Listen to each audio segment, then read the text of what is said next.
Namaku Fikri, singkatan dari Taufik Rizal. Ya, aku memang sengaja menyingkatnya. Selain biar keren, aku berpikir orang akan lebih mudah mengingatnya. Fikri, mudah diingat bukan? Aku seorang yatim. Ayahku meninggal pada saat aku masih berumur 10 tahun. Dan saat ini aku sudah berusia 20 tahun, sudah kuliah. Ibuku akhirnya memutuskan untuk menikah lagi setelah 10 tahun kepergian ayahku. Ibu menikah dengan seorang duda yang berusia 5 tahun lebih tua darinya. Namanya Om Rahman. Usianya hampir 50 tahun. Om Rahman sudah mempunyai 2 orang anak dari hasil pernikahannya dengan istri pertamanya. Istri pertama Om Rahman juga sudah meninggal sekitar 6 tahun yang lalu. Tentu saja semua cerita itu aku ketahui dari ibu. Aku sebenarnya sangat tidak setuju ibu menikah lagi. Aku sangat takut kehilangan kasih sayang dan perhatian dari ibu. Tapi ibu sudah berjanji akan tetap menyayangiku. Dan ia juga berusaha keras untuk bisa meyakinkanku. Sampai akhirnya aku pun luluh dan mengizinkan ibu untuk menikah. Setelah menikah, tentu saja ibu dan aku harus tinggal satu atap dengan keluarga Om Rahman. Anak pertama Om Rahman, seorang perempuan, namanya Diana. Usianya 3 tahun lebih tua dariku. Ia seorang gadis cantik dan mandiri. Selain kuliah, ia juga punya usaha toko kue bersama temannya. Adiknya seorang laki-laki yang bernama Bayu. Bayu 1 tahun lebih muda dariku. Diana dan Bayu kuliah di kampus yang sama. Tapi untunglah mereka tidak satu kampus denganku. Aku yang memang dari awal tidak begitu setuju ibu untuk menikah lagi, tentu saja merasa sangat canggung untuk bisa menyatu dengan keluarga Om Rahman. Rasanya begitu sulit untuk menerima itu semua. Om Rahman seorang pekerja kantoran, sedangkan ibuku seorang guru. Mereka selalu berangkat kerja setiap pagi dan biasanya selalu pulang sore harinya. Aku mau tidak mau harus tinggal sekamar dengan Bayu, karena rumah tersebut hanya punya 3 kamar. Awalnya hubunganku dengan keluarga Om Rahman tidak begitu baik. Aku jarang berbicara dengan mereka. Rasanya aneh aja, tiba-tiba saja aku sekarang sudah punya 2 saudara. Meski mereka hanya saudara tiriku. Aku dan Bayu meski tinggal satu rumah, satu kamar, dan bahkan tidur satu ranjang, boleh dibilang kami tidak pernah berbicara sama sekali. Entah karena kami memang sama-sama pendiam, atau mungkin karena kami yang sebenarnya sama-sama tidak setuju dengan pernikahan orang tua kami.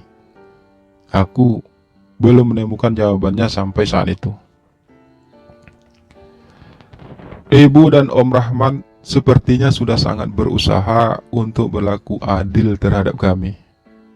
Namun tetap saja semuanya terasa berbeda. Aku bukannya benci pada Om Rahman. Aku juga tidak membenci Bayu ataupun Diana. Hanya saja sebagian hatiku belum rela harus berbagi kasih sayang dan perhatian ibu dengan mereka. Intinya saat itu, aku belum siap punya ayah dan saudara tiri, apalagi harus tinggal serumah dengan mereka. Aku terkadang lebih sering menghabiskan waktu di kampus dan nongkrong dengan teman-temanku. Ibu bahkan pernah menegurku karena jarang berada di rumah. Aku sempat berpikir untuk tinggal di sebuah kos dan akhirnya menyampaikan niatku tersebut kepada ibu. Tapi tentu saja ibu menolak, karena jarak rumah kami dengan kampusku sangat dekat. Lagi pula, ibu sudah menyediakan sebuah motor untukku. Jadi tak ada alasan lagi bagiku untuk pindah.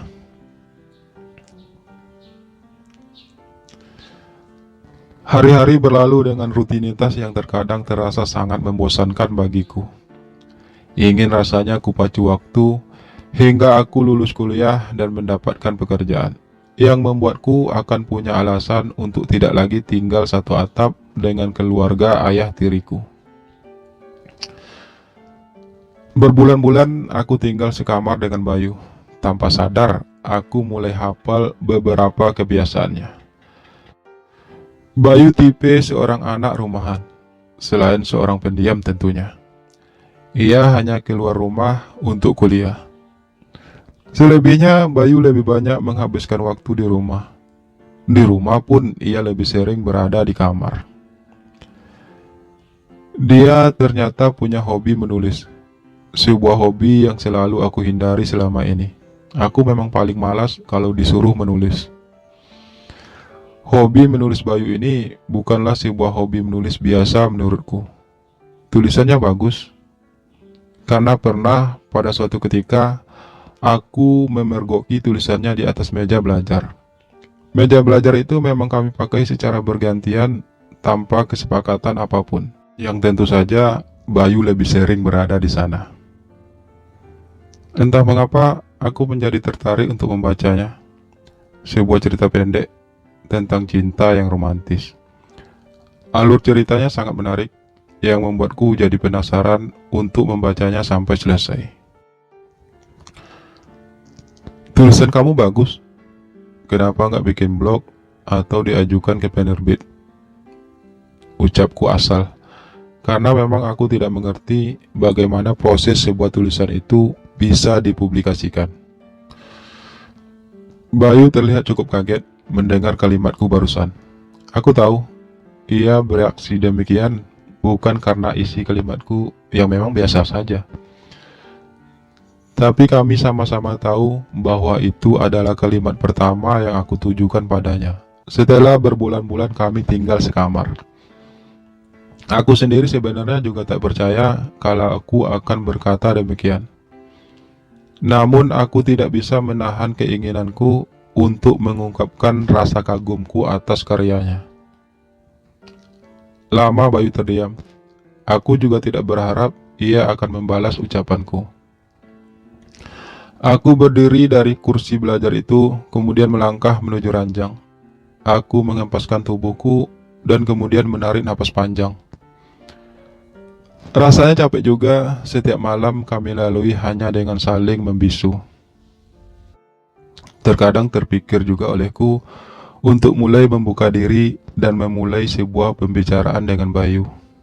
Namun aku takut Bayu belum benar-benar bisa menerima kehadiranku sebagai kakak tirinya. Dan lagi pula kami tidak punya banyak kesamaan yang membuatku semakin ragu harus membahas tentang apa dengan Bayu. Aku dan Bayu kuliah di kampus yang berbeda dan jurusan yang berbeda pula. Aku kuliah mengambil jurusan administrasi perkantoran dan berharap suatu saat kelak bisa bekerja di sebuah perusahaan besar. Sedangkan Bayu mengambil jurusan teknik informatika. Itu pun aku ketahui dari buku-buku yang biasa ia baca. Saya punya blog kok. Saya juga udah mendapatkan hasil dari blog saya. Suara Bayu terdengar serak di gendang telingaku. Ia seperti menahan sesuatu. Suaranya juga sedikit membuatku kaget. Namun aku segera menoleh padanya. Oh, aku membulatkan bibir. Tapi mengapa kamu masih menulis secara manual? Tanyaku melanjutkan. Bayu duduk di lantai dan menyandarkan punggungnya ke dinding. Saya sudah suka menulis sejak SD. Saya lebih suka menulis secara manual, lebih gampang mendapatkan ide biasanya. Jawab Bayu terdengar mulai santai. Tapi bukannya untuk menulis di sebuah blog harus pakai laptop atau komputer ya? Tanyaku lagi terdengar sedikit bodoh. Iya, saya biasa menulis manual. Nanti kalau saya rasa tulisan saya sudah cukup bagus, baru saya ketik di blog dan mempublikasikannya. Jelas Bayu. Kali ini ia sambil menoleh padaku. Ternyata tidak begitu sulit untuk memulai sebuah pembicaraan. Bayu juga ternyata cukup asik untuk diajak ngobrol. Bayu seorang pemuda yang memiliki wajah di atas rata-rata. Hidungnya sedikit mancung, pipinya tirus, dan Bayu mempunyai mata yang teduh. Rambutnya ikal, hitam dan lebat, Bayu juga memiliki postur tubuh yang sedikit jangkung, tingginya hampir 180 cm. Aku sendiri hanya 165 cm. Tubuh Bayu juga terlihat atletis. Ternyata selain kuliah, Bayu sering keluar untuk fitness di sebuah tempat game langganannya. Aku juga baru tahu belakangan. Sekarang kami jadi sering ngobrol, dan sepertinya Bayu juga mulai terbuka. Kamu sendiri gimana? Hobi kamu apa? Tanya Bayu suatu malam. Bayu sempat awalnya ingin memanggilku abang, namun aku melarangnya, karena beda usia kami tidak sampai 1 tahun. Aku terdiam sesaat, memikirkan pertanyaan Bayu barusan. Aku sendiri tidak yakin apa aku punya hobi atau tidak. Waktu SMA dulu, aku memang sering ikut bermain bola kaki dengan tim sekolah. Tapi sejak kuliah, aku tak pernah bermain bola lagi. Aku sebenarnya juga suka melukis, tapi kadang aku suka bosan sendiri. Lukisanku selalu terlihat hancur dan tanpa makna. Aku memang tak punya hobi sepertinya. Jawabku akhirnya lebih kepada diriku sendiri. Kulihat Bayu menyunggingkan senyum tipis. Ia seolah berkata, "Sudah kuduga."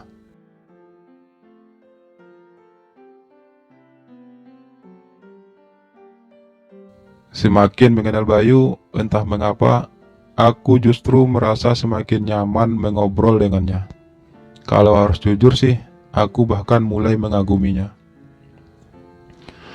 Bayu juga nggak sekuper yang aku pikirkan dari awal. Dia punya banyak teman, dari teman kuliah, teman nge-game, dan yang paling aku kagumi, ia juga tergabung dalam sebuah komunitas penulis berbakat. Ternyata tulisan Bayu sudah punya penggemar tersendiri. Bayu bahkan sering mendapat email-email pujian dari para penggemarnya. Dan terlebih dari itu, Bayu juga punya banyak pengagum. Saya mau tanya serius nih, tapi tolong jawab dengan jujur ya, ujarku suatu malam ketika kami hendak tidur. Bayu berbaring telentang di sampingku. Ia hanya memakai celana pendek tanpa baju. Dada bidangnya terlihat jelas. Dulu aku tidak terlalu peduli dengan hal itu. Namun akhir-akhir ini aku jadi sering memperhatikannya. Mau tanya apa? Suara Bayu terdengar seksi dengan ciri khas serak-serak basahnya. Kenapa awal-awal dulu kamu seperti tak ingin mengobrol denganku? Tanyaku dengan nada serius. Kulihat Bayu menarik napas ringan. Ia menoleh ke arahku sejenak. Papa pernah cerita kalau kamu tidak setuju dengan pernikahan mereka. Untuk itu, Papa memintaku agar bisa menjaga sikap dan tidak terlalu ikut campur dengan urusan kamu, jawab Bayu. Dan lagi pula, kamu juga terlihat sangat acuh padaku. Jadi aku memilih untuk diam daripada harus memancing keributan. Lanjut Bayu lagi, masih dengan suara seksinya. Tanpa sadar, aku pun berdecak kagum. Ternyata Bayu jauh lebih dewasa dari yang aku duga selama ini. Aku pun tak berani membalas kata-kata Bayu barusan. Aku telah salah menilainya selama ini. Semakin kesini, aku semakin mengagumi sosok Bayu. Bukan saja karena fisiknya yang memang menarik, tapi juga karena sikapnya yang dewasa dan bijak. Bayu juga seorang yang mandiri. Di usianya yang masih muda, ia bahkan sudah bisa menghasilkan uang sendiri. Meskipun Bayu seorang anak bungsu, tapi ia tidak manja. Mungkin karena ia sudah terbiasa hidup tanpa seorang ibu, membuat ia lebih suka melakukan sesuatu tanpa harus membebani orang lain. Dan aku mengaguminya. Aku mengagumi sosok Bayu yang ramah dan sangat baik. Aku sekarang lebih sering menghabiskan waktu bersama Bayu. Bayu juga sering meminta pendapatku tentang tulisan-tulisannya. Tentu saja aku dengan senang hati memberinya masukan-masukan sesuai dengan kadar kemampuanku. Intinya, aku dan Bayu sudah benar-benar seperti saudara kandung. Meski harus kuakui kalau sebenarnya aku telah jatuh cinta padanya. Aku tidak bisa membohongi diriku sendiri kalau aku selalu merasa bahagia saat bersamanya. Tentu saja semua rasa itu hanya bisa aku pendam. Aku tidak berani dan tidak akan pernah berani untuk mengungkapkannya. Walau kadang aku berharap kalau Bayu juga merasakan hal yang sama denganku. Aku berharap Bayu bisa merasakan getar-getar cinta di dalam hatiku untuknya. Satu hal yang membuat harapanku itu kian berkembang ialah ketika aku akhirnya tahu kalau Bayu belum punya pacar. Aku belum pernah pacaran seumur hidup. Aku lebih suka menghabiskan waktuku untuk menulis daripada buang-buang waktu buat pacaran.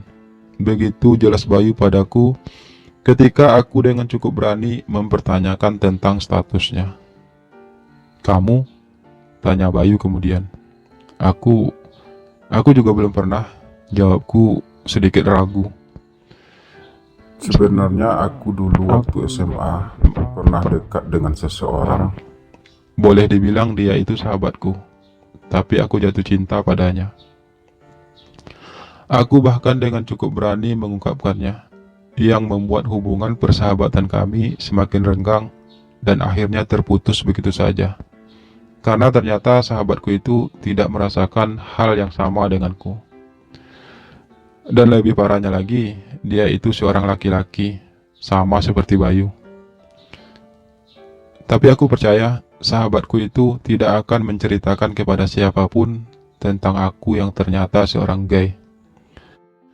Dia hanya merasa risih harus terus menjalin persahabatan denganku. Untuk itu, ia pun menjauh. Dan aku mulai belajar untuk melupakannya. Kini bagiku, dia hanyalah sebaik kisah di masa lalu. Setiap orang punya masa lalu, kan? Namun sekarang, aku malah jatuh cinta kepada adik tiriku sendiri. Pengalamanku dengan cinta pertamaku kepada sahabatku membuat aku jadi lebih berhati-hati dan tidak terlalu mengumbar-umbar perasaanku kepada Bayu. Aku berusaha bersikap biasa saja di depannya, walau setiap kali aku memejamkan mata, wajah tampan Bayu selalu hadir. Aku selalu membayangkan berada di dalam dekapan hangat tubuh kekarnya. Tapi sampai kapan aku akan bertahan seperti ini? Perasaanku terlalu nyata untuk aku hindari. Aku harus setiap hari bertemu dengan Bayu, yang artinya aku harus setiap hari pula berpura-pura hanya sebagai kakak tirinya. Padahal aku menginginkannya sebagai kekasih. Tapi untuk berterus terang padanya rasanya terlalu berat. Terlalu banyak resiko yang harus aku tanggung. Aku tak ingin merusak segalanya.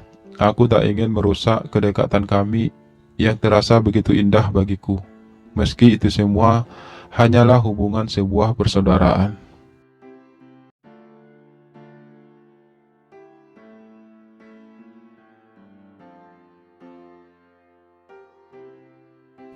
Semenjak mengenal dan dekat dengan Bayu, adik tiriku itu, sekarang beberapa kebiasaanku berubah. Aku yang dulunya tidak begitu suka membaca, sekarang jadi sering menghabiskan waktu dengan membaca, terutama membaca hasil karya Bayu. Aku yang dulunya sangat jarang berolahraga, sekarang bahkan aku jadi ikut-ikutan suka fitness bersama Bayu. Dan aku menyukai semua aktivitas baruku itu. Aku memang baru mulai nge-game, jadi postur tubuhku belum benar-benar terbentuk. "Kamu baru nge-game sebulan, Fik, tapi hasilnya udah lumayan loh," ujar Bayu suatu hari di tempat game langganan kami. Aku hanya tersenyum mendengar kalimat Bayu barusan. Sejujurnya, hatiku memang terasa tersanjung mendengarnya, tapi aku tetap berusaha bersikap biasa saja. Biar bagaimanapun, Bayu belum saatnya tahu tentang perasaanku padanya. Aku masih belum mau merusak kedekatan kami saat ini. Setahun lebih kami bersama. Rasanya semua itu sangat indah bagiku. Bayu bukan hanya sekedar adik tiri bagiku sekarang. Dia sudah menjadi sahabatku. Kami semakin sering melakukan banyak hal bersama. Hingga suatu saat, kami berencana untuk pergi liburan berdua. Kami berencana pergi liburan ke sebuah kota kecil yang sama-sama belum pernah kami kunjungi. Kalian yakin hanya pergi berdua? Tanya Papa Bayu saat kami sedang makan malam. Aku pun sudah membicarakan hal tersebut dengan ibu. Iya Pak, nggak apa-apa kan? Balas Bayu. Nggak apa-apa sih, tapi kalian tetap harus hati-hati ya, pesan Papa Bayu lagi. Dan jangan lupa oleh-olehnya. Celetuk Mbak Diana turut menimpali, yang membuat kami semua tersenyum malam itu. Hubunganku dengan keluarga Om Rahman, ayah tiriku itu memang sudah semakin membaik, terutama sejak kedekatanku dengan Bayu. Rasanya semua berbeda sekarang. Aku merasakan kehidupanku semakin lengkap. Beberapa hari kemudian, kami pun berangkat. Kami berangkat naik pesawat tentunya, karena memang kota yang kami tuju itu sangat jauh. Aku merasa sangat bahagia saat itu.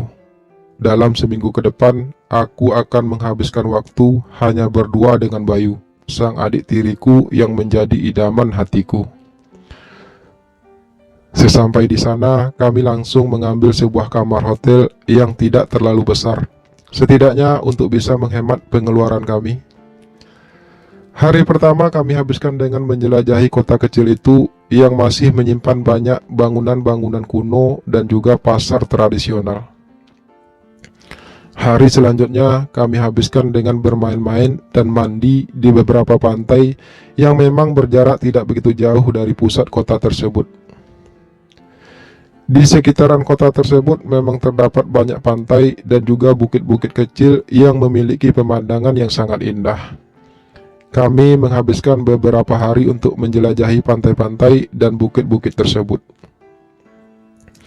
Pada hari kelima, kami memutuskan untuk menjelajahi sebuah kawasan hutan kecil yang jaraknya cukup jauh dari kota. Sepertinya banyak pemandangan indah di sana, ucap Bayu bersemangat. Pasti bakal seru, balasku tak kalah semangat. Dengan membawa bekal seadanya, kami pun memulai perjalanan kami. Kamu yakin bisa baca peta, Bay? Tanyaku berbahasa basi.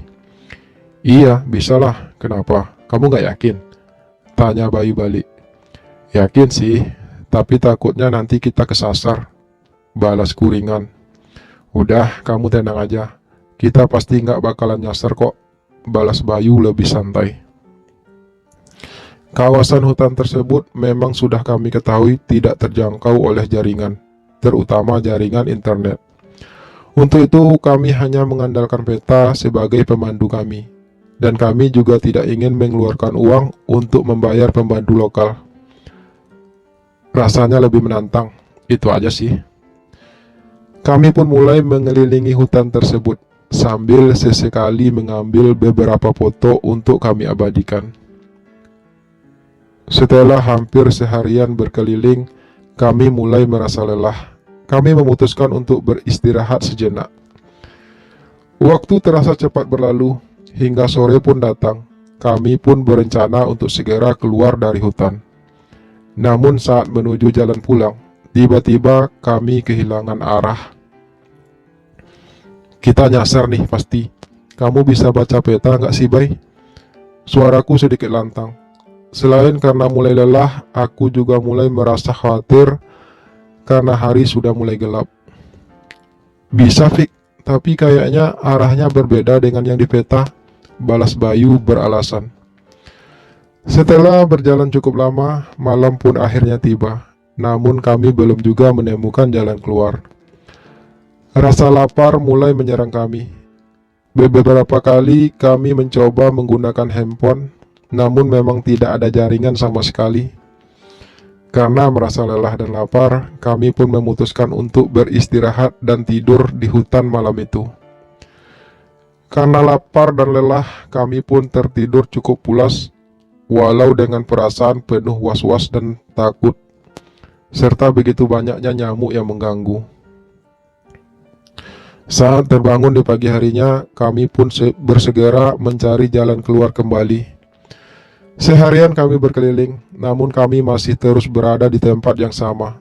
Sepertinya kami memang sudah tersesat dalam hutan tersebut. Kami kehabisan tenaga dan rasa lapar semakin menyerang kami. Hingga akhirnya kami menemukan sebuah air terjun yang cukup indah. Kami pun mandi dan berenang di sana. Kami minum air tersebut untuk sekedar mengganjal rasa lapar kami. Tak lama berselang, malam pun kembali datang. Kami memutuskan untuk tidur di dekat air terjun tersebut. Rasanya tubuhku sangat letih karena harus berjalan seharian dengan perut keroncongan. Dalam keadaan lelah tersebut, aku berbaring di samping Bayu. Kami berbaring di atas bebatuan yang ada di sekitar air terjun tersebut. Bayu sengaja melepas bajunya. Ia hanya memakai celana pendek. Cahaya rembulan yang benderang membuatku cukup leluasa menatapi tubuh kekar Bayu. Aku sengaja memiringkan tubuh agar semakin leluasa menatap tubuh indah itu. Tiba-tiba saja aku merasa bergetar menatapnya. Perlahan dan tanpa sadar, tanganku mulai menyentuh dada bidang milik Bayu yang terbuka. Kupikir Bayu akan menepisnya, tapi ternyata ia hanya membiarkannya. Entah karena ia merasa sangat lelah atau justru karena ia juga menikmati hal tersebut. Melihat Bayu yang sepertinya menikmati hal tersebut, aku semakin berani. Aku mulai merapatkan tubuhku, tanganku pun semakin ke bawah. Perlahan namun pasti, Bayu mulai mengikuti permainanku. Dan malam itu, air terjun tersebut menjadi saksi untuk pertama kalinya aku dan Bayu melakukan hal tersebut. Sungguh malam yang terasa amat indah bagiku. Segala letih dan rasa laparku sirna seketika. Bayu memang seorang laki-laki yang luar biasa. Dia benar-benar mampu membuatku terbuai dalam lautan mimpi yang indah. Malam itu, kami pun tertidur dalam keadaan lelah yang teramat sangat. Bagaimana tidak, seharian kami berjalan dengan perut kosong dan hanya diisi beberapa teguk air, lalu kemudian kami pun melakukan hal tersebut dengan penuh semangat.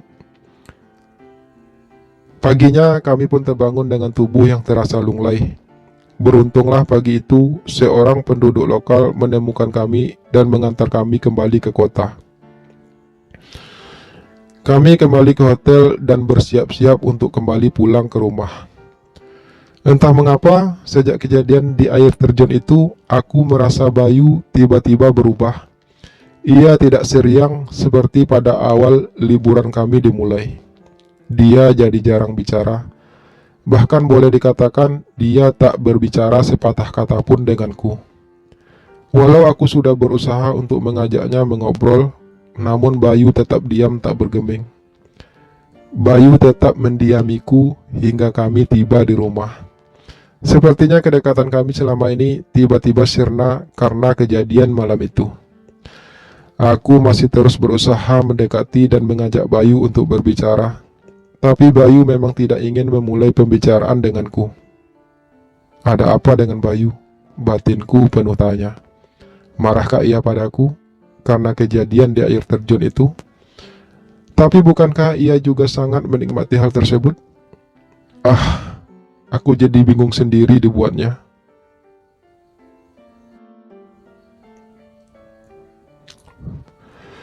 Sudah lebih dari 2 minggu ini, sejak kami pulang dari liburan, Bayu tak berbicara lagi denganku. Keadaan kami kembali menjadi seperti awal-awal kami tinggal sekamar dulu. Tak ada pembicaraan, tak ada gurau canda, bahkan senyum Bayu pun tak pernah kulihat lagi. Bayu benar-benar berubah, dan aku merasa sangat sakit dengan semua itu. Kebahagiaanku yang baru tercipta beberapa saat, kini tiba-tiba memudar dan hilang. Berbagai cara telah aku coba untuk bisa mendekati Bayu lagi, tapi semua usahaku sia-sia. Bayu sekarang bahkan jadi sangat jarang di rumah. Dia lebih sering menghabiskan waktu di luar. Bayu juga tidak lagi ngegame di tempat biasa. Dia berubah, dia menghilang. Aku tak mengenalinya lagi. Hingga suatu saat, setelah beberapa minggu berlalu. "Kamu yakin mau pindah kuliah ke Jerman, Bay?" tanya papanya saat kami sedang makan malam. "Iya, Pak," jawab Bayu seperti sangat acuh. Saat itu, aku satu-satunya orang yang paling kaget mendengar hal tersebut. Karena aku yakin Bayu pasti sudah memberitahu anggota keluarga lain, kecuali aku. Jerman, pikirku tiba-tiba. Sebegitu jauhkah Bayu ingin pergi untuk menghindariku? "Kenapa sih, Bay, kamu tiba-tiba ingin ke Jerman? Padahal dulu waktu papa tawarkan, kamu ogah. Sekarang kok tiba-tiba berubah lagi?" Suara Mbak Diana ikut menimpali. Aku melihat Bayu hanya terdiam. Sepertinya ia juga tak berniat untuk menjawab. Bayu tak perlu menjawab, aku sudah tahu jawabannya. Tapi kenapa? Batinku lagi. Mengapa Bayu begitu inginnya menghindar dariku? "Kamu gak ikutan pindah kan, Fik?" Pertanyaan tiba-tiba Mbak Diana itu membuatku tersedak. Aku segera meminum segelas air putih. Pusat perhatian keluarga sekarang tertuju padaku, kecuali Bayu. Enggak," jawabku singkat. "Aku ke kamar dulu," lanjutku sambil terus berdiri dan melangkah ke kamar. Hatiku terasa semakin perih. Rasanya begitu sakit. Kalau memang Bayu membenciku karena telah melakukan hal tersebut, mengapa ia juga menikmatinya? Mengapa ia tidak menolak saja dari awal? Aku benci Bayu yang sekarang.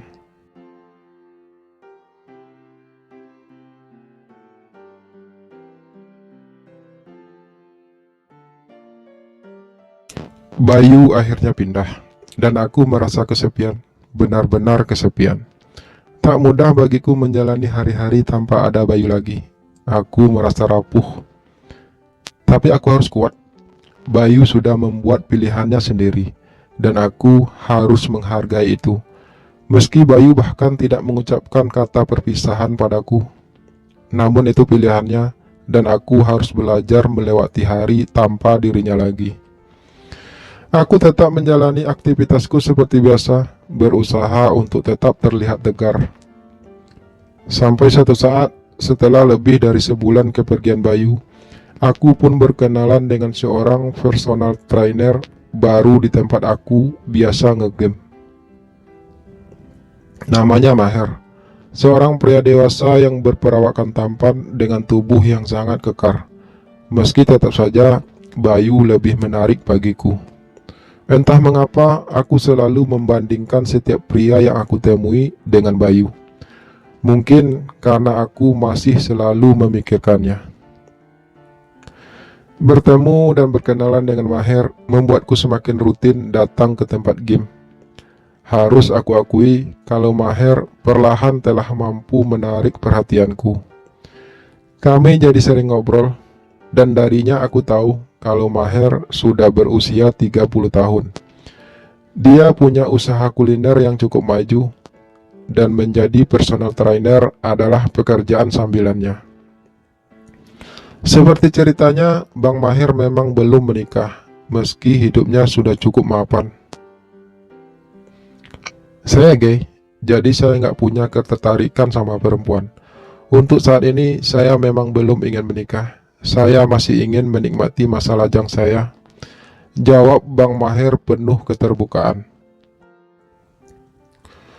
Dari ceritanya, sepertinya Bang Maher memang sudah cukup lama malang melintang dalam dunia gay. Dan aku salut dengan keterbukaannya padaku. Karena Bang Maher yang begitu terbuka, aku pun dengan cukup berani mengungkapkan kalau aku juga seorang gay.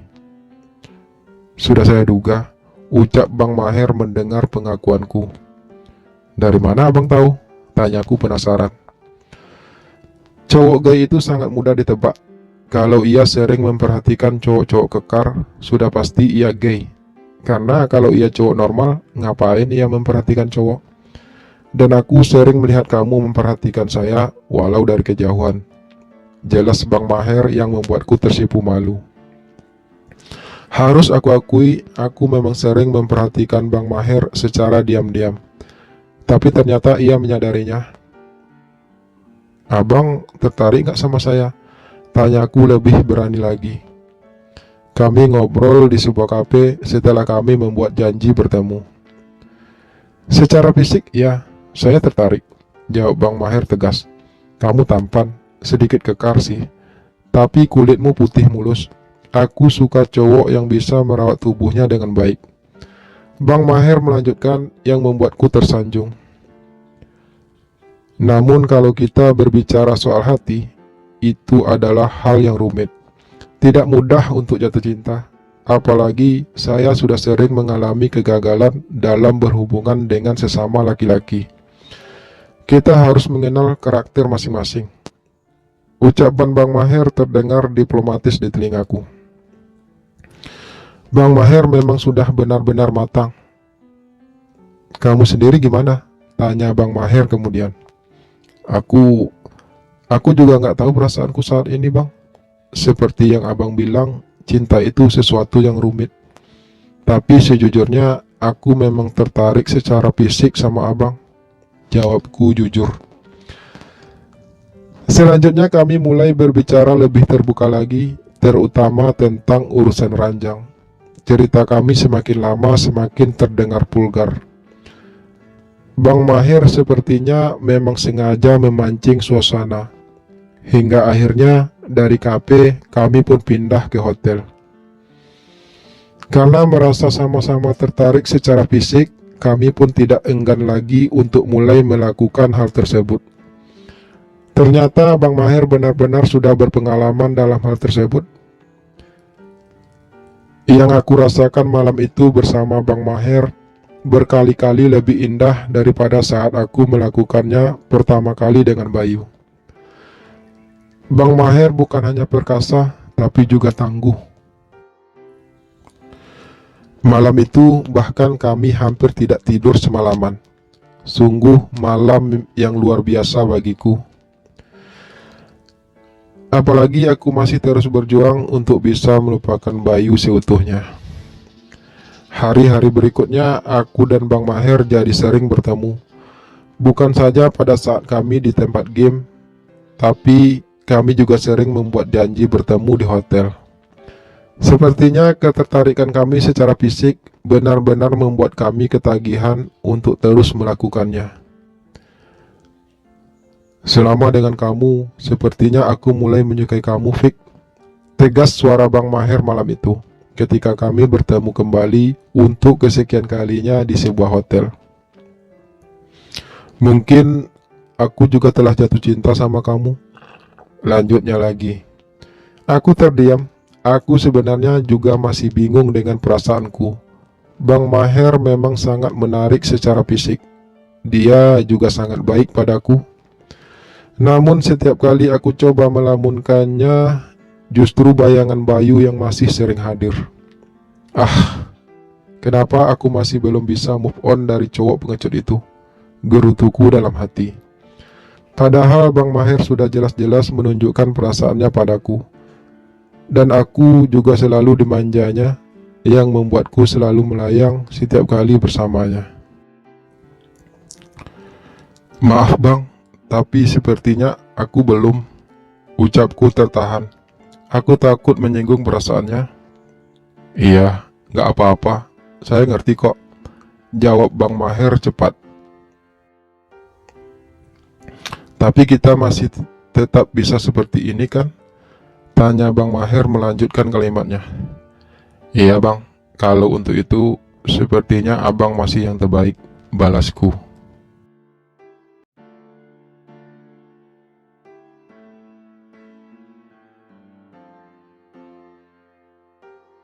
Tiga bulan hubungan tanpa statusku dengan Bang Maher berjalan. Tiba-tiba aku menerima sebuah email dari Bayu. Sebuah email yang berisi sebuah kisah yang sepertinya memang sengaja Bayu tujukan padaku. Begini kira-kira isi email tersebut.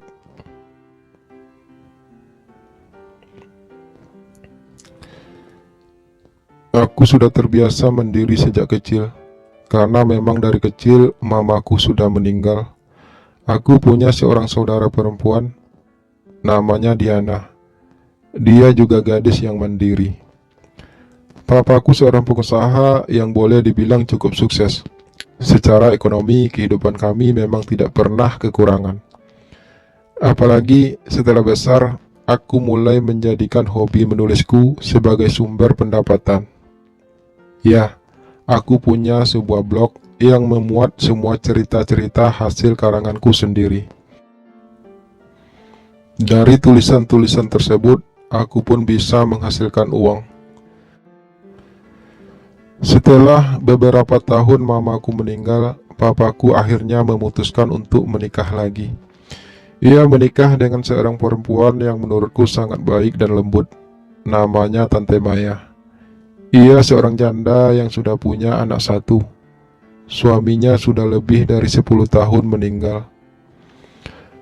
Anak Tante Maya seorang laki-laki yang usianya 1 tahun lebih tua dariku. Namanya Taufik Rizal, tapi ia lebih suka dipanggil Fikri. Awal-awal pernikahan Papa dan Tante Maya, hubunganku dengan Fikri tidak berjalan dengan baik. Karena menurut cerita Papa, sebenarnya Fikri tidak setuju ibunya menikah dengan Papa. Untuk itu, aku berusaha menjaga sikap terhadap Fikri. Aku hanya tidak ingin memancing keributan. Aku dan Fikri tinggal satu kamar, tapi selama berbulan-bulan kami tinggal serumah, sekamar, dan bahkan seranjang, kami boleh dibilang tidak pernah berbicara sekalipun. Sampai suatu saat, entah mengapa, tiba-tiba saja Fikri memulai pembicaraan denganku. Saat itu ia memuji hasil tulisanku yang menurutnya sangat menarik. Selain merasa kaget karena setelah berbulan-bulan, akhirnya Fikri mulai berbicara denganku, aku juga terus terang merasa tersanjung dengan pujiannya. Secara fisik, Fikri orang yang tampan, hidungnya mancung dan matanya terlihat sendu. Meski tubuhnya sedikit kurus, namun kulitnya putih.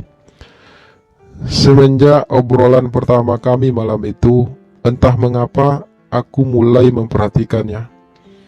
Ternyata Fikri orang yang cukup asik untuk diajak ngobrol.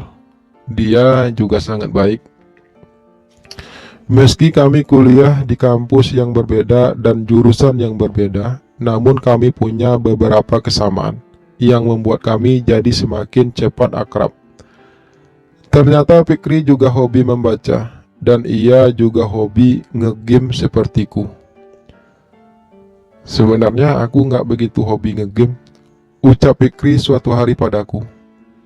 Tapi aku juga pengen punya tubuh yang atletis kayak kamu, Bay. Lanjutnya lagi. Jadilah sejak saat itu kami ngegame bareng. Aku dan Fikri jadi semakin sering bersama. Hingga suatu ketika kami pun punya rencana untuk pergi liburan berdua ke sebuah kota kecil yang sama-sama belum pernah kami kunjungi. Aku memang suka traveling. Sebelum mengenal Fikri, biasanya aku lebih sering pergi sendirian. Kami liburan selama seminggu. Kami menginap di sebuah hotel di kota kecil tersebut. Beberapa hari kami habiskan untuk mengunjungi bangunan-bangunan tua di tengah kota. Kemudian menjelajahi beberapa pantai dan juga bukit-bukit yang indah. Hingga pada hari kelima, kami sepakat untuk mengunjungi sebuah kawasan hutan yang terletak cukup jauh dari kota tersebut. Karena tidak mau membayar pemandu lokal dan hanya mengandalkan peta, kami pun tersesat di hutan tersebut. Kami tersesat karena dalam kawasan hutan itu tidak ada jaringan sama sekali. Karena merasa lelah dan juga lapar, kami memutuskan untuk tertidur di hutan tersebut. 2 malam kami harus terjebak di dalam hutan itu. Dan pada malam kedua kami di sana, tiba-tiba Fikri meraba-raba bagian dadaku yang memang sengaja aku buka. Malam itu kami berbaring di atas bebatuan yang ada di sekitaran sebuah air terjun. Awalnya aku ingin menepis tangan Fikri dari dadaku, tapi karena tubuhku yang lelah, aku hanya membiarkannya. Dan sejujurnya, aku juga menikmati hal tersebut. Entah mengapa, aku begitu menikmati hal tersebut, sampai kemudian tanpa sadar, aku pun mulai mengikuti apa yang dilakukan Fikri padaku. Lalu kemudian, dengan perasaan lelah dan lapar, kami pun melakukan hal tersebut. Dan air terjun itu menjadi saksi untuk pertama kalinya kami melakukan hal tersebut. Aku tidak tahu apa persisnya yang aku rasakan saat itu. Berbagai perasaan bercampur baur di benakku. Walau aku sangat menikmati hal tersebut, namun perlahan rasa bersalah mulai menghantuiku. Seharusnya hal itu tidak boleh terjadi. Seharusnya aku bisa menahan perasaanku. Seharusnya aku tidak menuruti keinginan hatiku. Aku memang mencintai Fikri. Aku menyayanginya bukan sekedar sebagai saudara tiri ataupun sahabat. Tapi aku tidak ingin menjalin hubungan seperti sepasang kekasih dengan Fikri. Biar bagaimanapun, Fikri adalah kakak tiriku. Kami tidak mungkin menjalin hubungan tersebut. Meski aku tahu Fikri juga mencintaiku. Tapi apa jadinya bila kami terus bersama, kami akan terus melakukan perbuatan tersebut di kamar. Karena aku sudah pasti tidak bisa menghindar setiap kali Fikri akan memulainya. Karena itu aku memutuskan untuk tidak lagi berbicara dengan Fikri. Aku tahu Fikri kecewa dan bahkan marah melihat sikapku padanya. Tapi aku benar-benar bingung saat itu. Aku pun akhirnya memutuskan untuk pindah ke Jerman.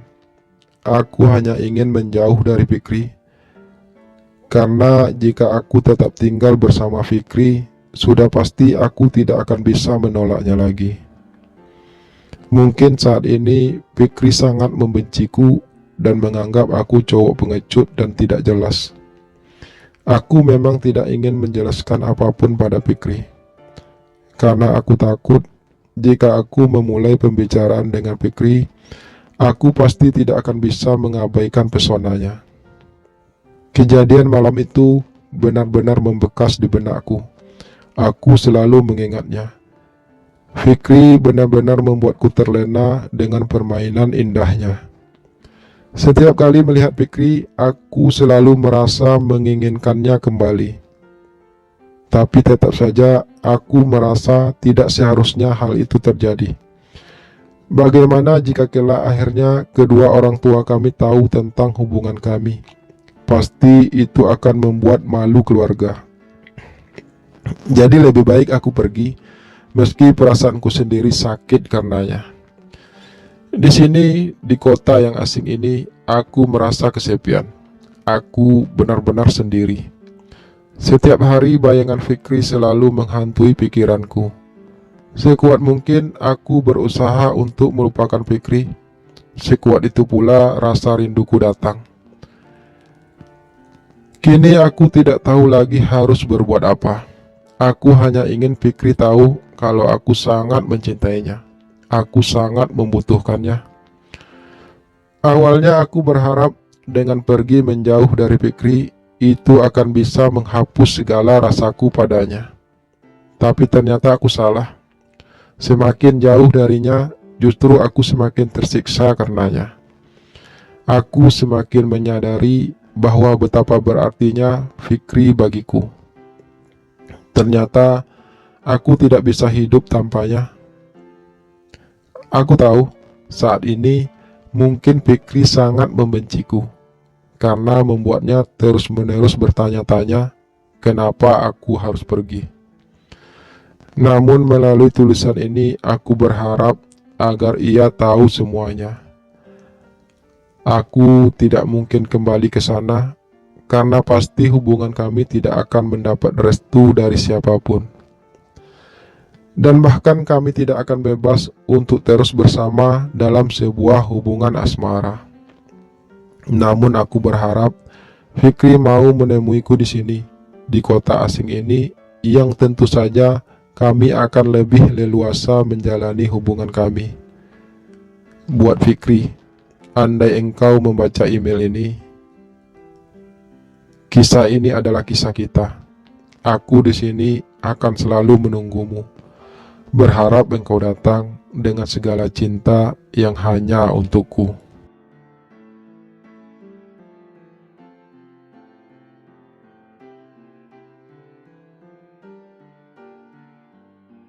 Setelah membaca email tersebut, tentu saja aku merasa terenyuh.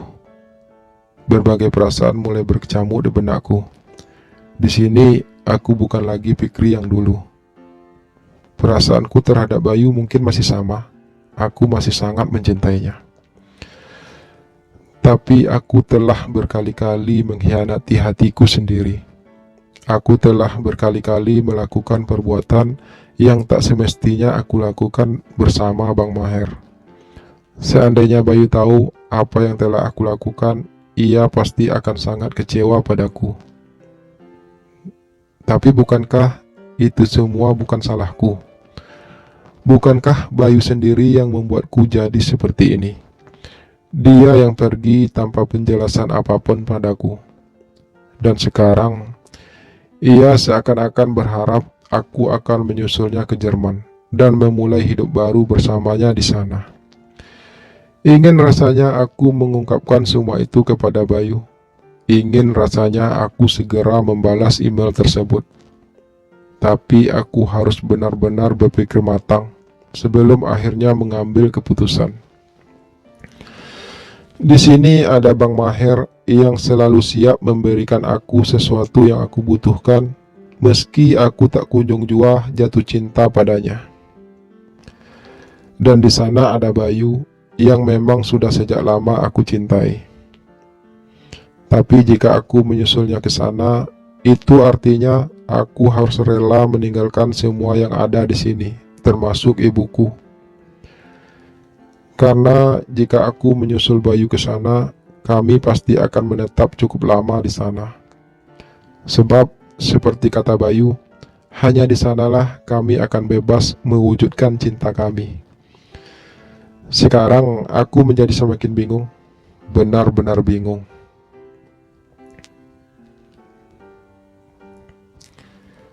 Kamu yakin, Fik? Tanya ibuku dengan kening berkerut. Setelah aku mengungkapkan keinginanku untuk menyusul Bayu ke Jerman. Fikri yakin, Bu, balasku tegas. Ibu sih terserah kamu, Fik. Kalau memang itu sudah menjadi pilihanmu, ibu ikhlas. Asal kamu bisa jaga diri di sana.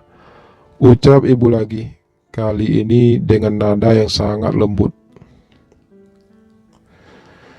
Setelah mengurus segala sesuatu dan segala tetek bengeknya, akhirnya aku berangkat ke Jerman tanpa memberitahu Bayu terlebih dahulu. Aku ingin memberi kejutan untuknya. Aku ingin melihat reaksinya ketika melihat aku tiba-tiba berada di sana. Sesampai di sana, aku langsung menuju alamat yang telah diberikan Papa Bayu padaku. Aku melihat senyum kebahagiaan di wajah tampan itu ketika ia membukakan pintu untukku. Ucapku keluh. Tapi Bayu tidak memberikan kesempatan untukku berbicara. Ia langsung saja mendekapku erat. Aku sangat merindukanmu, Fik, bisiknya di telingaku. Terima kasih, Bay, bisikku dalam hati. Tak terdengar siapa-siapa. Tapi aku yakin Bayu bisa merasakannya. Terima kasih telah menyempurnakan hidupku. Aku sangat menyayangimu. Lanjutku masih terus berbisik dalam hati. Debaran jantung kami telah berpadu, menyatu dalam sebuah rasa yang begitu indah. Di sini, di kota asing ini, kami akan memulai hubungan yang baru. Aku telah memutuskan hubunganku dengan Bang Maher. Aku telah menceritakan semuanya. Dan Bang Maher sangat mengerti. Meski aku tahu ia pasti kecewa. Jika kamu memang mencintainya, Fik, kejar dia. Jangan sampai kamu menyesalinya di kemudian hari. Begitu pesan Bang Maher padaku saat terakhir kami bertemu. Namun, kisahku bersama Bang Maher akan tetap menjadi rahasia yang tidak mungkin aku ungkapkan, terutama kepada Bayu. Aku memang melakukan kesalahan, tapi semua itu terjadi karena Bayu yang terlalu takut untuk jujur dengan perasaannya sendiri. Sekarang aku di sini bersama Bayu, bersama adik tiriku, bersama orang yang paling aku cintai saat ini. Dan Bang Maher hanyalah sepenggal cerita yang membuatku justru semakin sadar kalau aku tidak pernah bisa berhenti mencintai Bayu.